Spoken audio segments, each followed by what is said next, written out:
In anticipation of the upcoming mini-budget speech, Newsroom Africa brings you our easy-to-understand budget bite.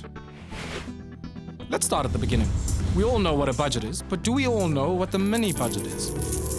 Firstly, there's nothing mini about the mini-budget, or to give it its politically correct, fluid and binary name, the Medium-Term Budget Policy Statement, the MTBPS, is called medium not because it's a well-balanced steak, nor because it can tell you the future, but it's because it's a mid-year update following the main budget, which is delivered in February, when government checks in with its citizens about the state of its finances and also gives some word on economic growth and the prospects for that growth. And also where emergency changes are made to spending. So what can we expect?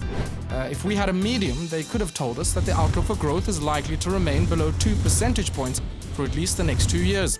Now, government will also have to pull out all of the stops to show that it's curbing government spending to keep ratings agencies at bay. Which seems weird, because how can you really keep someone who is moody like Moody's happy? Just saying. Back to the budget now. It also gives government a chance to reprioritize spending. For example, last year, more than 32 billion was diverted towards housing subsidies, infrastructure, and other priorities over the next 3 years, which is called the medium-term expenditure period. Some people expect Mboweni to use the MTBPS to launch government's new growth strategy. Now, the strategy is expected to include plans to sell state-owned companies and perhaps even to sell some of Eskom's coal-fired power stations and roll back collective bargaining agreements to exclude smaller businesses and non-parties. But all will be revealed come October 30.